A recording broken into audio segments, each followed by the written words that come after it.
So we're looking at what the goals of the organization are. Um, are we ready for me to go on? All right. The goals of the information. Mm-hmm. You might Yeah. want to think about sub goals. Maybe there's a main goal if you're a volunteer organization that, yes, you mainly want donors, but you're also willing to find people that volunteer their time.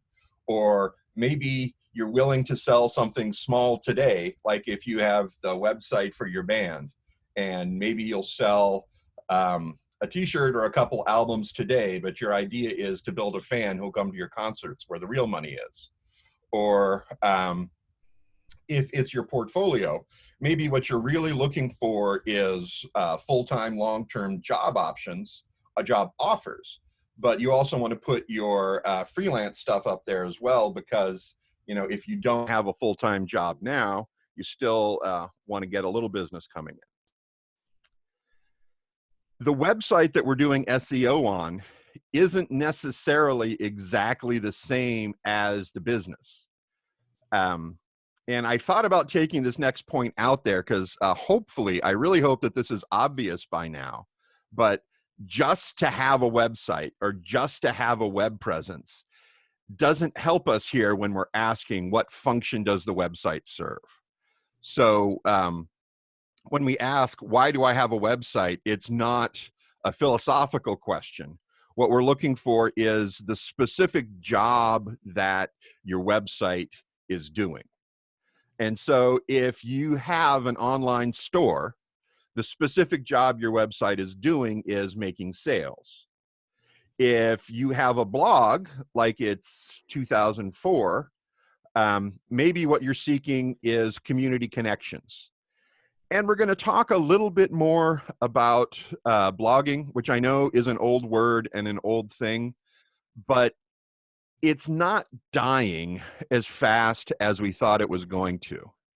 And one thing that we're going to see for SEO that's not an on-page SEO like we talked about on Monday, but is a thing that's still around, is having new, fresh, regular content on your site, having your site update weekly or monthly, but probably weekly, is very important for a number of things. SEO is one of them. So having regular blog content, if nothing else, updates your site regularly, which matters in terms of SEO. The longer your site stays unchanged, the less highly that same SEO does. Another way of putting that is it goes bad over time. You can buy hamburger and put it in your refrigerator, but it's not as good a month from now as it is today. Like if you have a political or a religious site for your organization or your synagogue or your church, maybe what you're looking to do is to get people to the brick and mortar service, or to hand out missiles or bulletins, or to get new people to come to the place, or to get people to vote. But we want to be clear on a specific job that your website is going to do. And that's going to help not just from a design standpoint. And I figure that when people are talking about design and the web, not necessarily the nuts and bolts of HTML coding, but how to build a website that performs a function and looks good doing it, these are questions that we're already asking. Is that the case? I'm trying to figure out how to get feedback. I know that there's the few people that have their cameras on can nod at me, but an occasional thumbs up would also be helpful. All right. Yes. And I can't tell if you are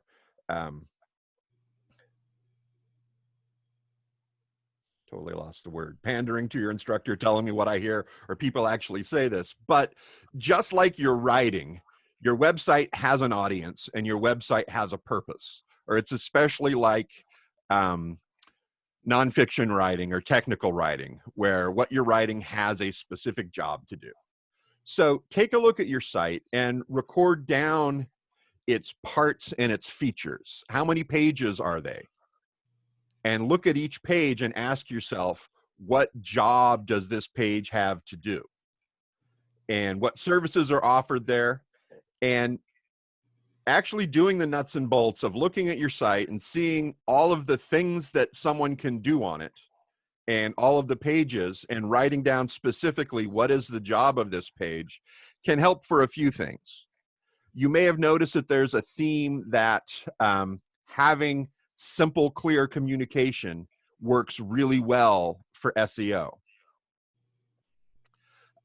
One way to have simple, clear communication is to know what the job of all your parts are. Having a certain function, maybe it's, liking us on Facebook, or signing up for our newsletter, or downloading a coupon, which saves them money and lets us know that they visited the website and then came into the store. All of those things are specific jobs that your website is doing. If you can figure out which jobs are done in which places, you can simplify your site. It's always good to have a less confusing site, both for users and for machines, although people and machines are confused by different things. But by knowing the specific jobs that your website does, we can evaluate how well the parts of your site are at doing that. And we can adequately describe them so the crawlers and the bots and the rankers of the search engine will send people to the proper page. And I'm going to put in another aside here. For the kinds of sites that we're doing, it's quite frequently the best strategy is to try to focus all of your Google juice on the homepage. Maybe even hide the rest of the sites from Google, or maybe just say that the main page is the one that you're working on, and just send anyone who finds your site through search to the main page. That will concentrate your findability for a small site. If you're a huge site, maybe you want to make sure that people who want to communicate with you go to one place, and people who want support go to another place, and people who want to buy something go to a third place. But for the kinds of sites that work best for this assignment, you'll probably find, or I would expect that most of you would find, that concentrating all of your ranking on your homepage is going to be a winning strategy. Next question is, who is your site trying to serve? Everybody is not a helpful answer to this question. We don't have to do super fancy micro sub-marketing. We don't have to have really, really specific subgenres, but there's going to be something about your site that is going to interest some people rather than others. For example, if I have my portfolio site up, sometimes things happen. What do you do with it? I'm sorry, I couldn't hear that. Can you type that into the chat?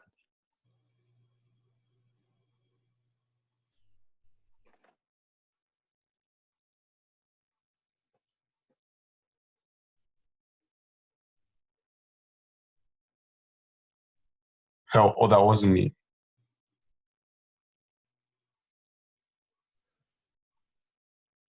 Okay, well, I'm going to keep going then. So if I have a portfolio up, probably my portfolio is up there if I have submitted a paper to a journal, or I am trying to get some grant money, or I am wanting to speak at a conference and hoping my proposal is accepted. Then I want those people to see that and think, oh, wow, this guy's pretty cool. We want him to come do our thing for us. So I'm going to focus on those sorts of people. And so my site that does that is not optimized for undergraduate students, or my mom and her friends, or other folks. So think about who you want to visit your site, because that's going to determine a lot of your SEO choices.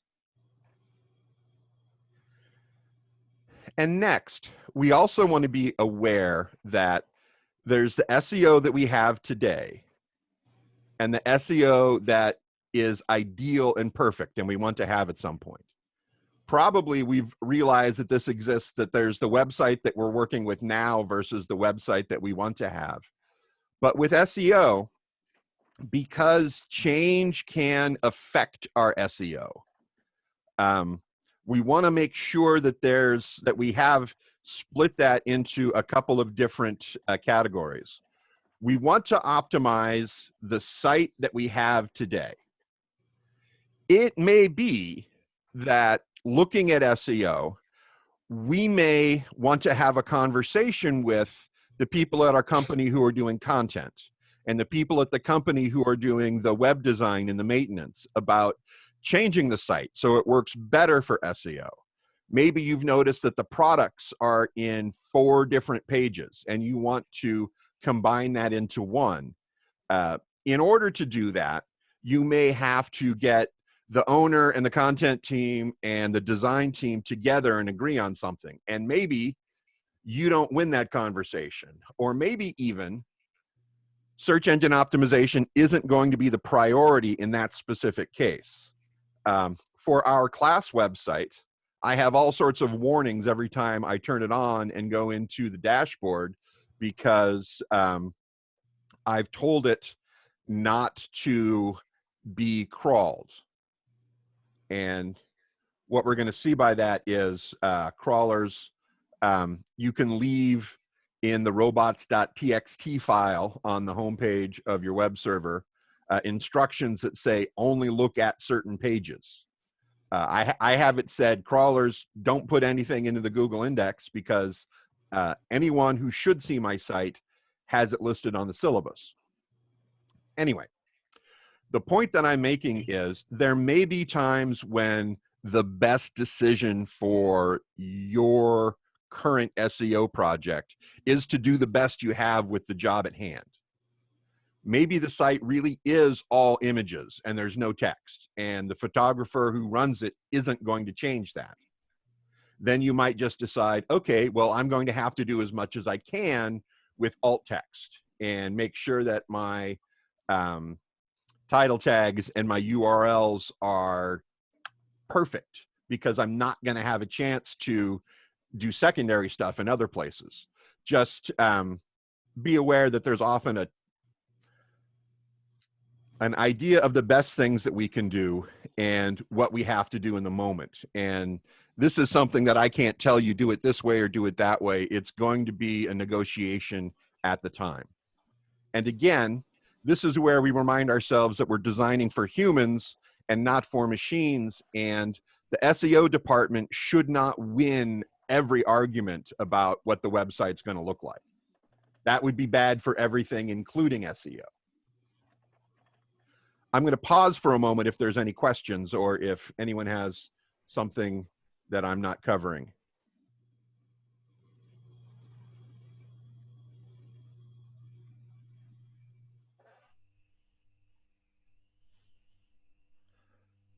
I see no raised hands or anything in chat.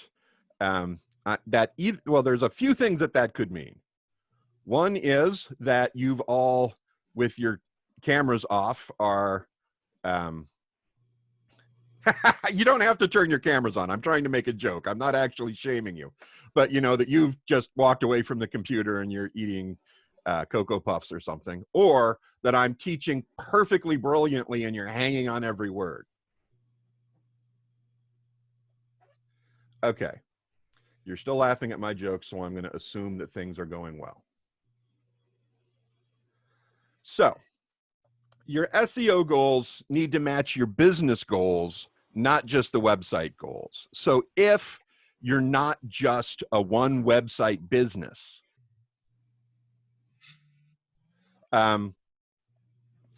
then sorry, I'm trying to figure out the right way to approach this. I keep saying that SEO is simple and specific.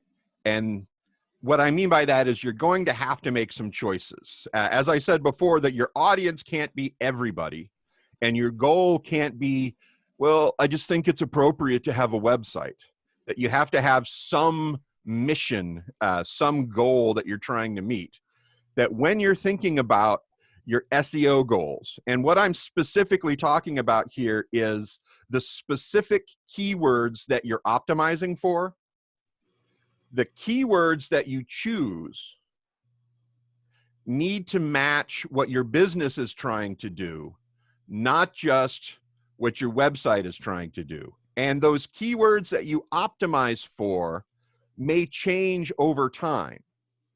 If you have a seasonal business, let's say you're optimizing for a landscape company, the keywords that you're using at this time of year, if we weren't all locked inside our houses, would be different than the keywords we would use in November. In November, we might, and I'm not sure if my landscape terminology is up to snuff, but you might be looking at mulching beds and aerating lawns. Now you might be talking about getting a first layer of fertilizer down and doing yard cleanup from winter storm branches blowing into your backyard. But the keywords that you're optimizing for may change over time, and they need to match what the company as a whole is trying to do, not just what they're trying to do with their website.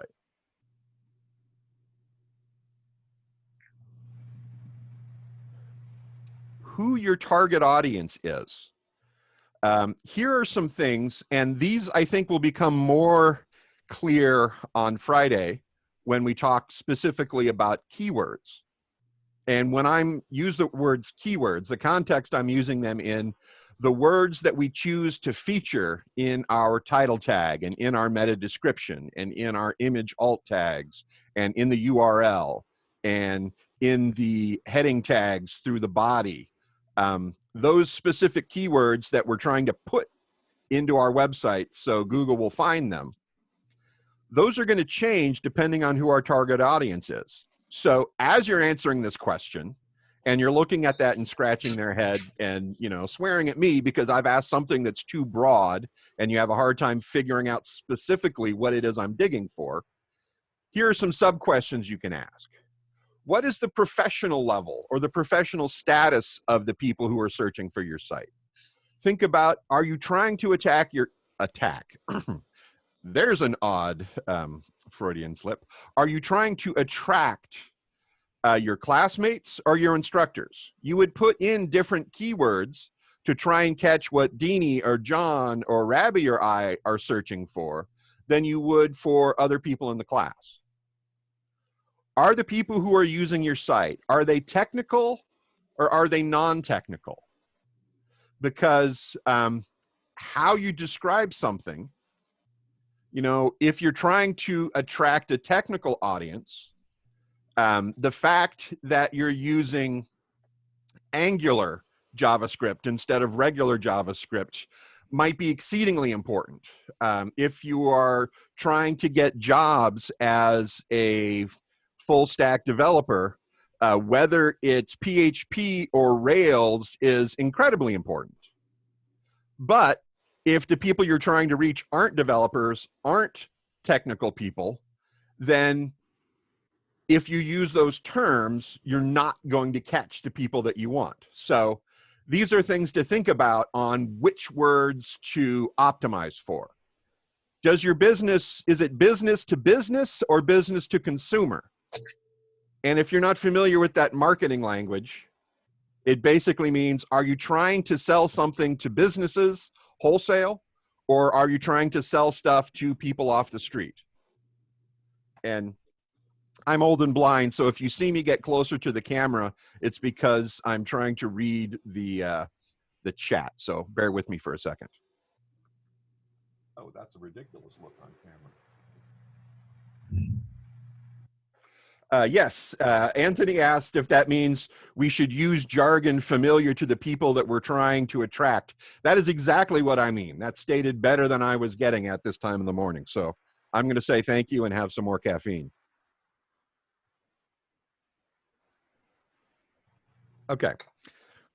So each of these different features, which you can think of as facets, right? They're different perspectives from which you can look at your air quote collection of your web page is gonna matter for the words that you choose. Still think Anthony said it better than that. The ramifications of your vocabulary, that in itself is a certain kind of vocabulary that's going to work for some audiences but not others. Yeah, someone who's buying a tree for a nursery in their backyard is going to talk about that tree differently than someone who's studying the places where the western caterpillar moth reproduces at a college. So think about that and pick the words that match the people you're trying to capture.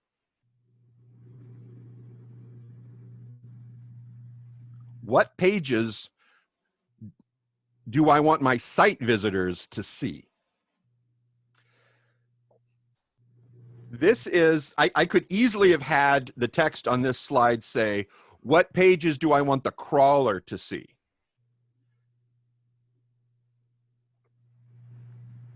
And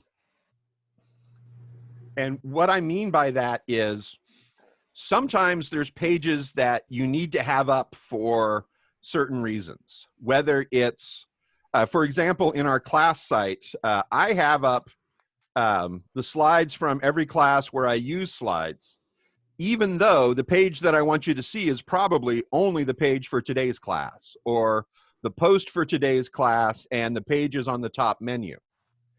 When you're doing SEO, you can issue specific instructions in a few different places. This is the robots.txt file that, and you can also do it in the head. That's another thing that is interesting about SEO is that you can do some of these things in the web page itself, and you can do some of them in the web server itself. But they all are, computationally speaking, Boolean yeses or nos, ones or zeros, trues or falses. And in the Boolean world, 2 trues is a false. And so if you say, don't archive this, or don't crawl this site in the robots.txt, and then you say, don't crawl this site in the head, it's possible in some circumstances that what ends up happening is your site gets crawled. So for most of what we're doing and for entry-level stuff, we can just live with the default. The defaults are generally good for what we're doing. But if we have sandbox stuff, let's say you have a sandbox page on your site where you're working with what new layouts look like, and it's not linked to anywhere, so no one's going to browse to it when they're coming through your site, so it's no big deal. Also make sure that that's not something that the crawlers see. And you can do that, like I said, either in the robots.txt file or in the page head. Or if you're using WordPress, you can do that in the Yoast plugin, I believe. But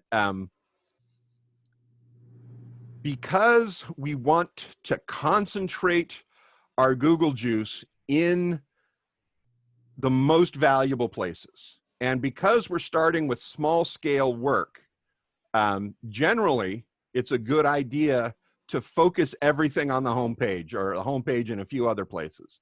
But think about that. We want that to be a conscious choice.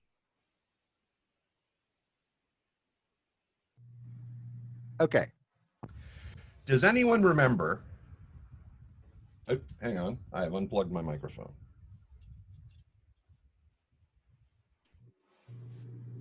Okay.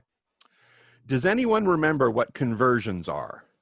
You can use the chat or raise your hand or just shout into your mic.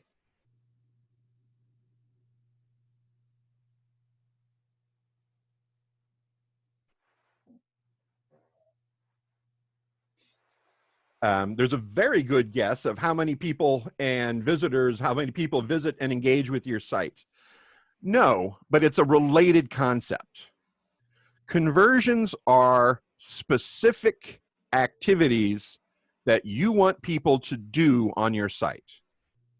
So if I have a site where I am a dog walker and I want people who live within walking distance of Ibach Park, which is a park in my neighborhood, to pay me to come to their house and pick up their dogs and go for a walk at 1 o'clock every day. If one person does that, that's a conversion. If my goal for the website is to have people sign up for my newsletter, when someone signs up for my newsletter, that's a conversion. If my goal is to have someone click on the link of my portfolio site to my resume, that is a conversion when someone clicks on that link. So conversions are the things that you have decided are important. If you want to get super duper jargony, the way we measure those conversions are something called KPIs. Is anyone a web marketing nerd and can tell us what a KPI is?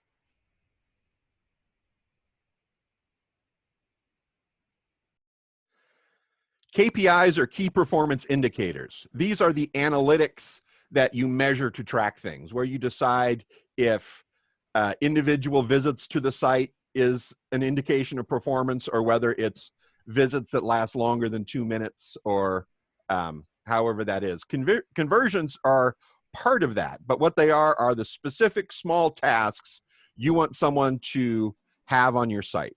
So when you're looking at your site for SEO, and you've thought about who the people are that are using it, and you thought about who the organization is that has the site, and you've thought about what the site goals are and what the organization goals are, the conversions are those specific things that the website is doing to meet its goals.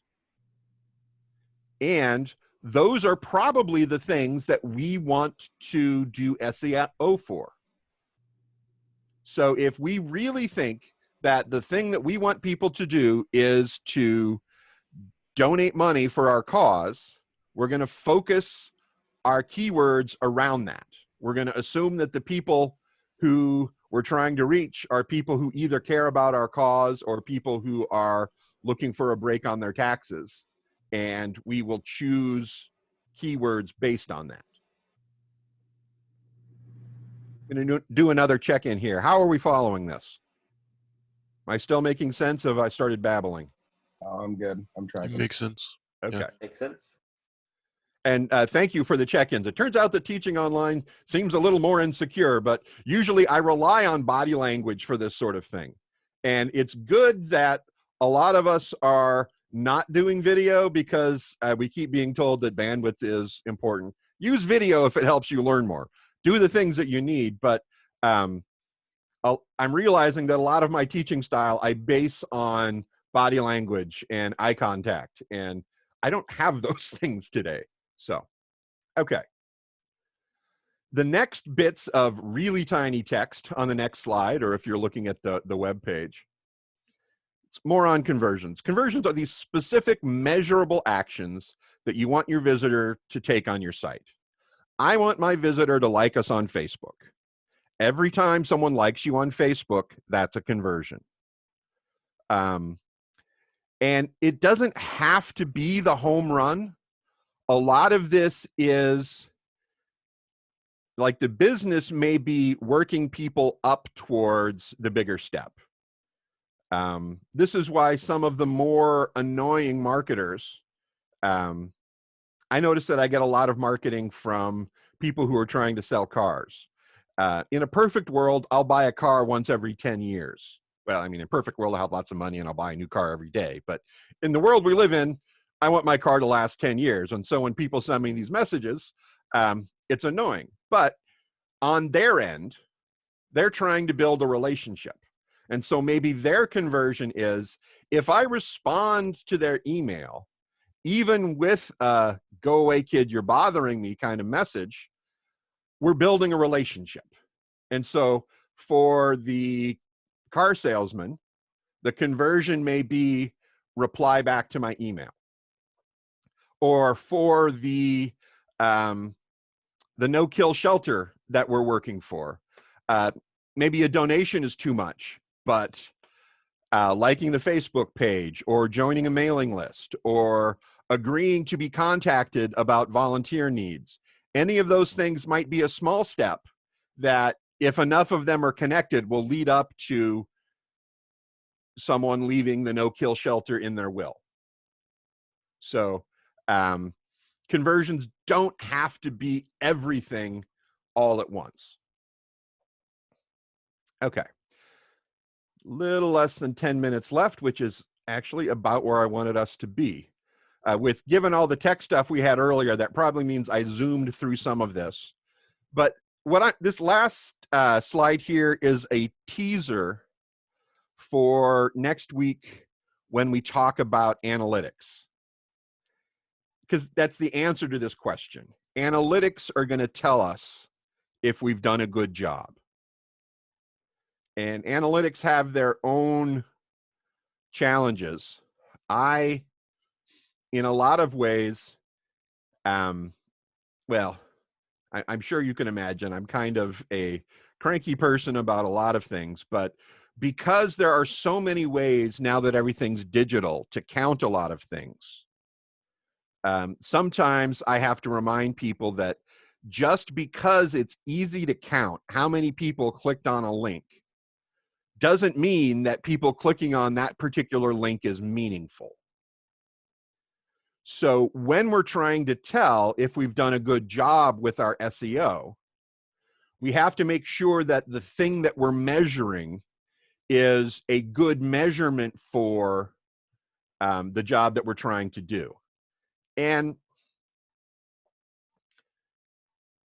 it can be hard to tell at first, until we get the hang of it, how closely our analytics correlate or track with our actual performance. But the short answer, the answer that you would give in a job interview or write on a final examination essay question, is the way you'll tell if you've done a good job is by counting your conversions. And that's basically analytics. The way that you'll tell that you've done a good job is by looking at the things that you've set are your goals and seeing how often or how frequently they're happening. When you're just starting out, this is a rough tool. It's, try for a metaphor, it's like the difference between using a background fill sort of spray can tool and using a 1 pixel by 1 pixel editing. Some things are really broad and inaccurate, some things are really pinpoint, and we'll figure out how that's going. But a danger is that we have tools that make it look like we can tell exactly what's going on. You know, SEO analytic tools look like an old supervillain movie where they're in their cave lair and they have screens all over with all of this data running. Who knows if the things that you're measuring are meaningful, but you sure can measure a whole lot of things. So my advice, where this becomes meaningful for us, is someone interrupting me? No, okay. My advice where this becomes meaningful is, let's pick a few things, just like with SEO, when we're picking keywords to put in places, we want to be blunt and specific. We don't want to be nuanced. It's the same thing with our analytics and the things that we're measuring. Let's choose something like, people who click on a link and stay there for longer than 30 seconds. That'll cancel out people who got rickrolled or who clicked on the wrong link. But, people who look at your site for 30 seconds, we don't know how valuable that is. But they clearly looked at it and at least read the menu and know who you are and know what you do. Like they saw your title and your core information, and we'll call that a win.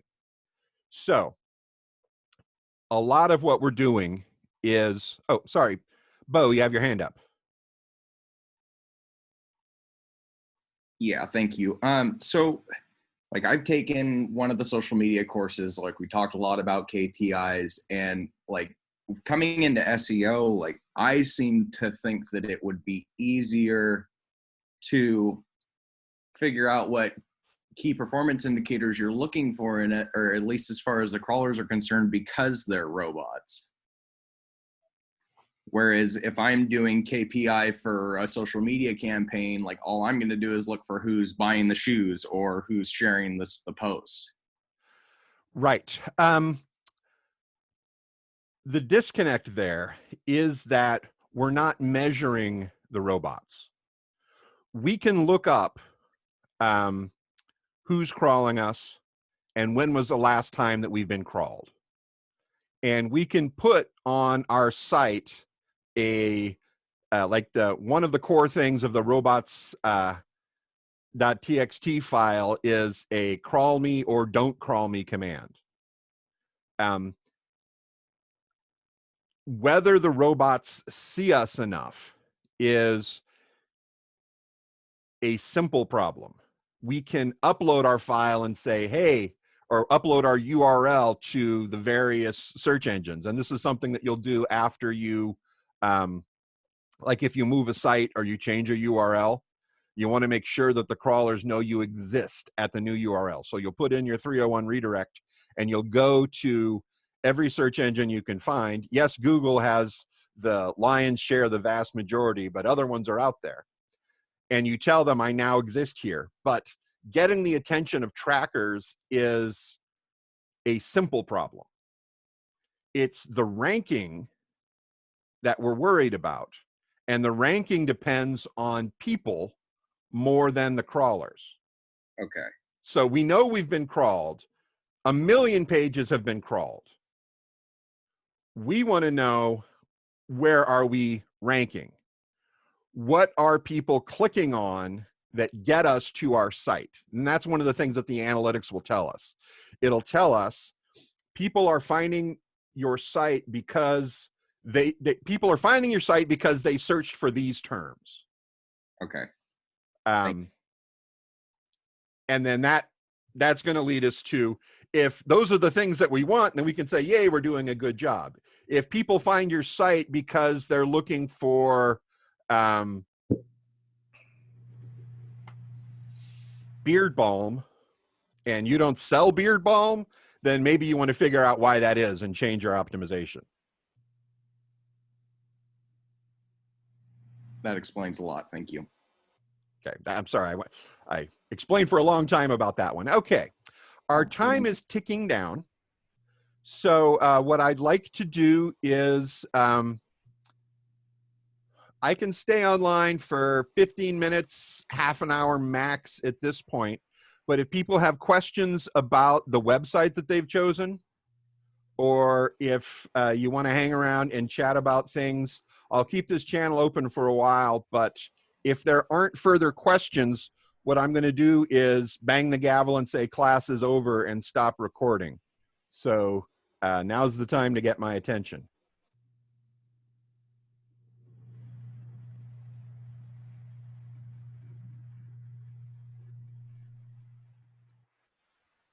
I actually do have a question. Excellent.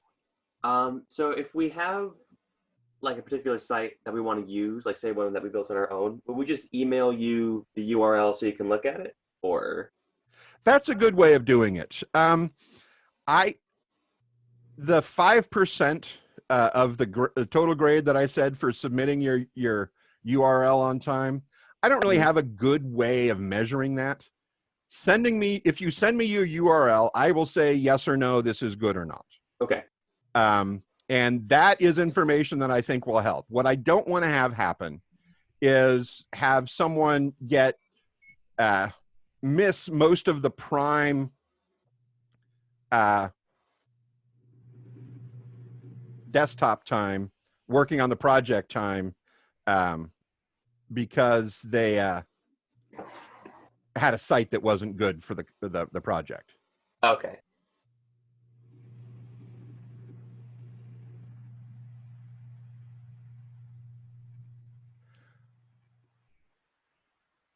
So yes, go ahead and just email that to me. Let's have everyone do that. Okay, awesome.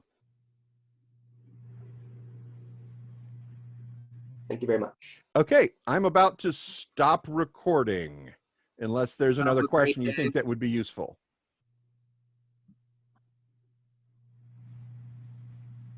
Looks like, James, are you trying to say something? Have a great day. See you Wednesday. Okay. Today is Wednesday. Oh, Friday, Yes. And I'll be online between now and then, and I'm stopping recording. for sure.